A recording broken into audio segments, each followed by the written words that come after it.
The date is May 19th, 2015, at approximately 8:20 a.m. Eastern Standard Time, or Eastern Daylight Time, at approximately 05:18 a.m. Pacific Time. I am not Semicopter for Republic International. We're going to go to network, and of course, Semicopter Productions, stating this case here basically for the record, on behalf of the state of South Dakota, and of course, the federal government in the United States, on behalf of the cyberstalking of Wesley Carey, dated on the 19th day of May 2015. We'll begin with the proceedings here basically on behalf of the situation. I do want to get you guys updated here on some keynotes here basically on the situation. We can update you here. We did actually trace Rich Graza to Hot Springs, South Dakota at the time of the situation, in which is actually noted. It will be sent to Marty Jackley for further review. Stay South Dakota. I know that we're going to be getting in touch with you. I know we have to wait for Marty Jackley to get a hold of us. Our phone number if you need to get a hold of us, 415-890-5171 in San Francisco. I do get the phone calls here in Sioux Falls, so we're going to be going on and see if you guys can do more. My personal messaging phone is 424-239-5336. That's my personal, well, not my personal, but that's the messaging phone number for me, basically. So if you have any questions, and I am out of the office, to call 424-239-5336, or if it's immediately and you need to leave a message, or if you need to get a hold of me immediately, 415-890-5171. I will no longer be using my roommate's phone number for any communication purposes. Think that the fact she has problems of her own.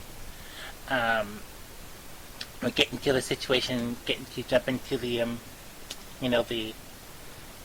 the full details here. I did actually want to get you here, basically, on the state of South Dakota and the federal level here, of what had actually happened from the beginning to the end. And we will be using this to get the, the full report on paper in the situation. When I had actually received the notifications myself back in 2008 was through the situation with Wesley Carey and his distress signal on behalf of what was going on with him.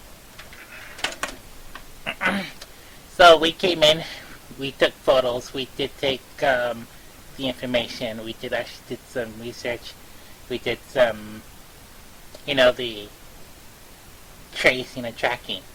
Michael Galanda of Rapid City, who works for IGM Black Hills Pro, a productions company that he owns himself through the IRS and the Internal Revenue Service, stated that he was actually one of the people that had actually got after these people for what they were doing, and basically was in part of the situation with Wesley. So in this aspects of the crime with these people, I proceeded to trace the people of the situation and actually trace them to two different locations. One location was in Hot Springs, South Dakota. The address was undetermined. And in the other case, or the other address was in Pine Ridge, South Dakota. So, address was unknown, but the location was noted. So, and being that it was actually out in the middle of nowhere, that's basically where it was. I did actually want to get you guys here and give us a little bit of the statues or the information on why this is happening to him.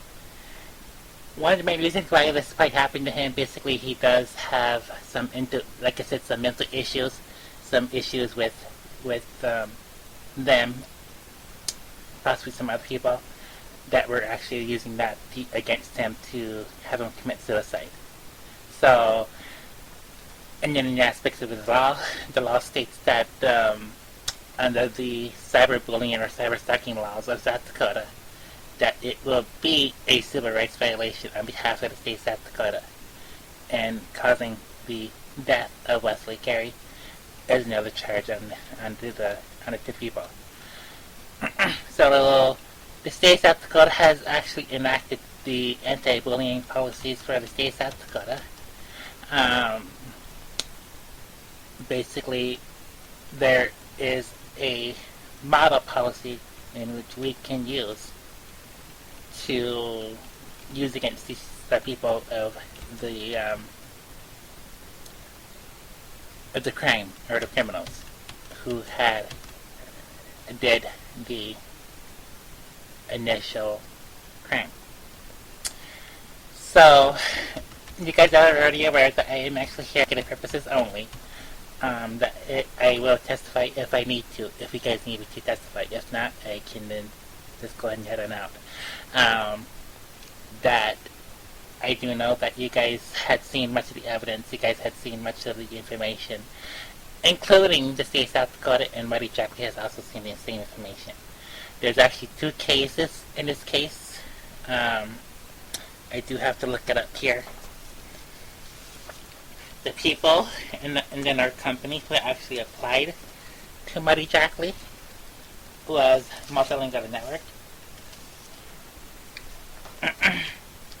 It was Multilingual Network who actually applied to Marty Jackley through the consumer services, and basically was keeping them updated.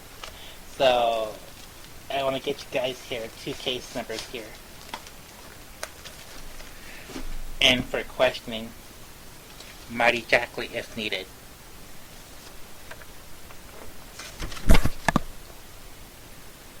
Case number 1300-5132 on behalf of the state of South Dakota Division of Consumer Protections, Natsume Cockpit 4301 South Sadek Place, Sioux Falls, South Dakota 57105, in complaint of the cyberstalkers pointed towards Wesley Carey. They actually gave us a full case review and stated that they didn't know what was going on. So we explained to them in plain writing on behalf of the state of South Dakota and Wesley Carey's situation that he has been cyberstalked, he has been cyberbullied as well on behalf of the situation, in which in 2013, late 2013, is what caused his suicide. October 31st, 2013, at around the same time is when Wesley Carey did commit suicide. Case number 13-1798. On behalf of the state of South Dakota, Marty Jackley has actually reviewed the case and states that there is enough evidence to prosecute them. But we still have yet to receive any more information from him, whether or not he'll press charges. I know that basically, and like I said, all this stuff began in 2013, 2008. Like I said, we did track them, we did trace them, we did note names, we did note this. The only thing that came to mind in our aspects was Podcast Special Services. So that's the only thing that can actually give us any solid proof and information that it actually was them.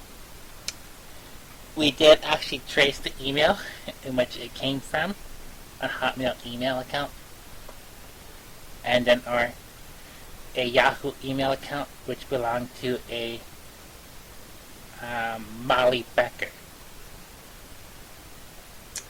Molly Becker was one of the people who actually had triggered this situation with Wesley. So Molly Becker, I don't know where she is at. Basically, she was the main person who did the initial cyberstalking. So we basically told Molly Becker that she needs to tell the truth to Murder Maury. which Myrna Mowry had refused or never heard the full story from Molly Becker. As far as we knew, that Molly Becker did actually quit with DACA Special Services on behalf of that situation, and Myrna Mowry didn't understand why she was quitting. So, is what was the situation on that. Myrna Mowry had yet to respond to that situation as well, if any situation is done. Both places in Sturgis, South Dakota and Hot Springs, South Dakota were notified when Wesley Carey committed suicide.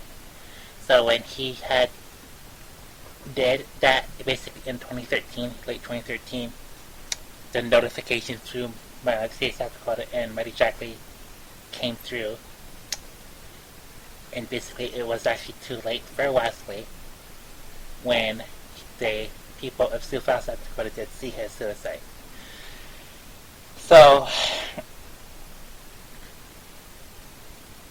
back to the situation in Rapid City with Michael Galanda. Like I said, he was the main person that got after the people for the threatening emails and threatening postings by them. Is basically what Michael Galanda was there to do. Basically, Michael Galanda was the one who actually got after them. All I did basically, all I did was trace. That's all I did.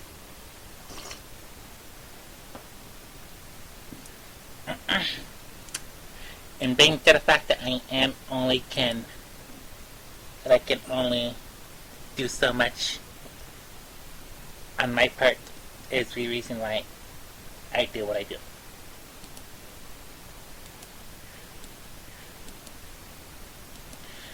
So, when I had basically came in, I brought in some other people to the situation.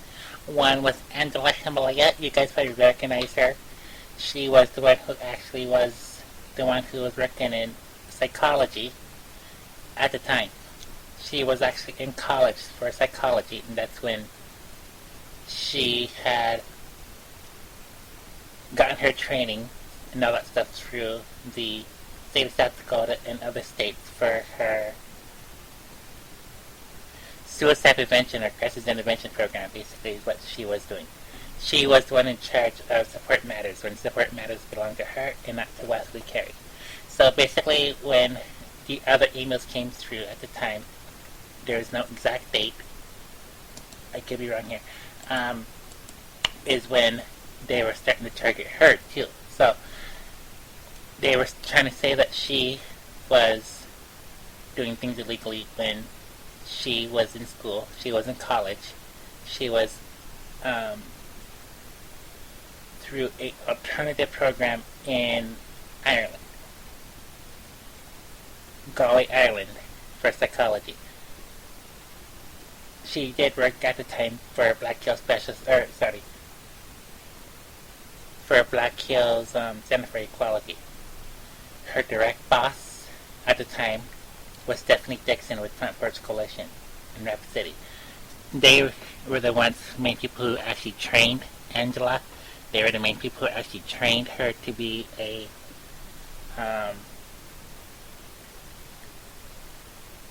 suicide prevention counselor and a crisis counselor, or whatever you want to call them nowadays, is basically what she was trained in for.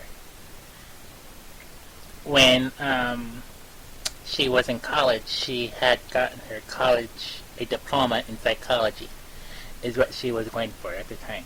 She was stating that she was going to be deported, but instead she left for Sioux Falls, South Dakota in 2012.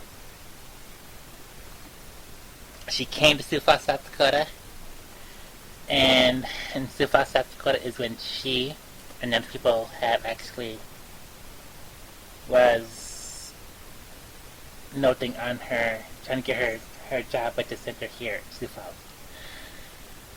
She was going to hopefully get the job in Sioux Falls, South Dakota for her, her continuation for college at the